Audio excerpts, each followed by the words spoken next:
Bapak Ibu Saudara, Bapak Oma, adik-adik saudara-saudara sekalian, hari ini kembali saya akan menyapa dalam program Sapaan Gembala GKI Delima. Hari ini Selasa, tanggal 5 Juli 2022. Saya akan melanjutkan seri tentang para Rasul Kristus. Ini bagian yang kedua dari Matius, yaitu tentang Injil Matius. Sebelumnya mari kita akan berdoa. Bapa di surga, terima kasih untuk kebersamaan yang kami akan jalani melalui program Sapaan Gembala Permenungan Firman Tuhan bersama. Kiranya Engkau boleh menyapa setiap anak-Mu, dan biarlah hamba-Mu Tuhan pakai untuk menyatakan kebenaran firman Tuhan yang membukakan hati untuk semakin diperkaya oleh kebenaran firman Tuhan dan semakin dikuatkan, diteguhkan untuk mengikut Engkau. Biarlah Roh Kudus-Mu menolong kami, dalam Yesus kami berdoa. Amin.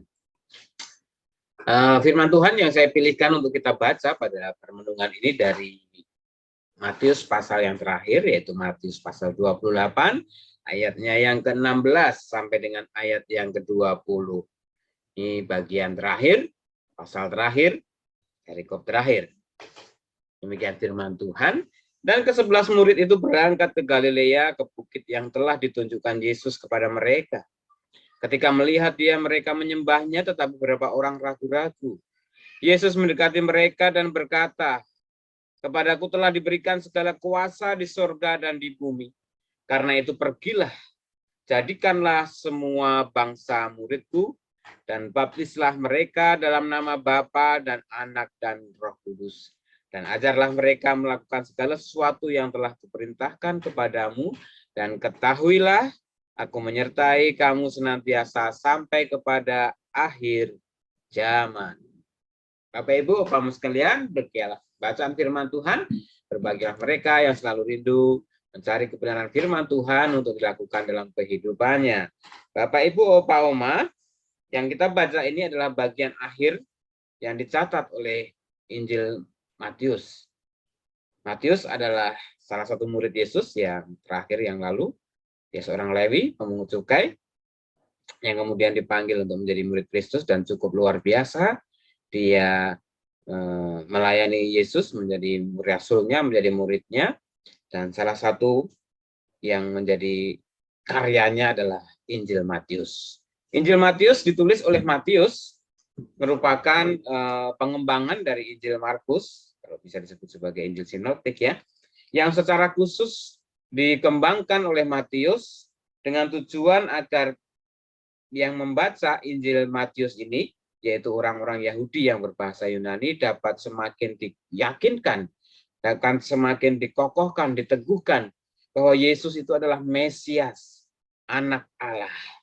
Mesias yang dijanjikan bagi umat Yahudi, bangsa Yahudi yang digenapi dalam diri Yesus. Maka kekasan dari Injil Matius ini adalah seringkali Matius mengutip beberapa ayat di Perjanjian Lama atau kitab-kitab Perjanjian Lama untuk mengkonfirmasi bahwa apa yang dijalani, apa yang terjadi dalam kehidupan dan karya Yesus itu semua merupakan penggenapan dari kitab-kitab Ibrani sebelumnya.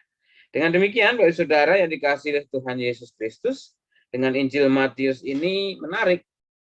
Kita mengetahui Injil Matius diletakkan sebagai Injil yang pertama, meskipun para ahli kitab sepakat bahwa Matius bukan yang pertama kali menuliskan Injil tentang Yesus. Justru Matius mengadopsi dari Markus yang dikembangkan, demikian juga Lukas, dengan pengembangan dan tujuan khusus seperti yang saya sudah sebutkan di awal. Lalu apa yang menjadi penting untuk menjadi sorotan kita berdasarkan pembacaan firman Tuhan hari ini? Matius sungguh menegaskan tentang arti, tentang dasar, dan tentang tujuan kehadiran Kristus, Mesias itu ke dalam dunia. Katakan dalam catatan Matius tadi bahwa Yesus meyakinkan bahwa berita Injil tentang Yesus Kristus, Mesias, Anak Allah itu harus terus disebarluaskan. Bahkan orang-orang yang mengambil bagian dalam pewartaan Injil itu, mereka diberikan kuasa untuk menjadi murid-murid Yesus. Diberikan kekuatan, kemampuan untuk memberitakan Injil bahkan sampai di akhir zaman. Karena demikian ini menjadi pesan yang penting untuk kita perhatikan. Injil kurang lebih ditulis 2000 tahun yang lalu, bahwa ini menjadi sebuah hal yang sangat relevan hingga saat ini bahkan sampai nanti. Karena kata-kata tadi dikatakan, ketahuilah aku menyertai kamu senantiasa sampai kepada akhir zaman. Ini berlaku bagi kita saat ini dan siapapun para pengikut Kristus nantinya di masa mendatang. Percayalah, kuasa Allah dalam Kristus Yesus, kuasa Roh Kudus akan menyertai setiap daya upaya pewartaan Injil.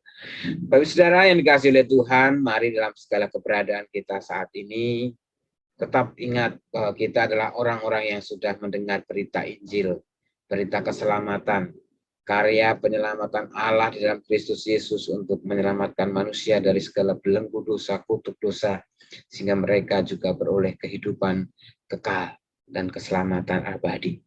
Itu menjadi anugerah yang harus kita syukuri, tetapi juga menjadi mandat, menjadi amanat untuk kita juga meneruskan pewartaan Injil itu dalam realita kehidupan kita saat ini dan nanti. Dimanapun Bapak Ibu Saudara berada, dimanapun Bapak Ibu Saudara saat ini berkarya melayani Tuhan, baik di gereja, baik di kampus, baik dalam komunitas-komunitas di mana Bapak Ibu menjalaninya, ingat bahwa kita adalah pewarta-pewarta Injil, duta-duta Kristus di tengah dunia ini. Mari terus dengan sukacita, mari terus dengan setia, dengan penuh kesungguhan dan ketulusan, kita akan terus menyatakan kemurahan Allah, karya kasih Allah dalam Kristus, menyatakan kebaikan, menyatakan kasih Allah. Tuhan Yesus memberkati. Mari kita berdoa. Bapa di surga, terima kasih kalau pada hari ini kami boleh bersama-sama mendalami tentang Injil Matius dengan latar belakang, tujuan, penulisan, dan juga relevansinya bagi kami saat ini. Bersyukur melalui Injil Matius ini Tuhan kami beroleh kebenaran firman tentang Tuhan, tentang siapa Yesus yang adalah Mesias, Anak Allah yang dijanjikan, yang diurapi untuk menyelamatkan manusia. Kami rindu bukan hanya sekedar menerima berita sukacita, meyakini, merasakan anugerah keselamatan itu, tapi juga mewartakan sampai ke ujung bumi. Karena kami percaya Tuhan, Engkau yang akan menyertai, Engkau yang akan memampukan, Engkau yang akan menolong, Engkau yang akan memimpin kami, agar nama Kristus semakin dimuliakan di segala zaman. Kami bersyukur untuk kebersamaan kami pada hari ini. Saat ini kami mau berdoa untuk saudara kami yang berulang tahun pada hari ini, ada Gia Maris dan saudara Rahel Gloriosa. Biarlah pertambahan usia pada hari ini membuat mereka terus bersukacita dalam Tuhan. Makin taat, makin setia kepada Tuhan. Sehingga menyatakan kasih setia, iman, percayanya itu dengan sungguh-sungguh, mengasihi keluarganya, mengasihi orang tuanya, mengasihi sahabat-sahabatnya, dan dimanapun mereka berada nama Tuhan terus dimuliakan. Kami juga menyerahkan untuk gereja Tuhan GKI Delima pada saat ini memasuki bulan Gospel. Tuhan berkati akan menjadi kesempatan yang baik menjadi buatan kesaksian pelayanan ini, baik untuk internal jemaat Delima maupun untuk eksternal gerejamu, untuk masyarakat di lingkungan sekitar. Menjadi kesempatan untuk kami terus mewartakan Injil Kerajaan Allah, menyatakan kasih Allah bagi dunia ini. Terima kasih Tuhan, kami serahkan kehidupan kami seutuhnya ke dalam tangan-Mu, dan doa ini kami akhiri dengan doa yang telah Tuhan ajarkan kepada kami.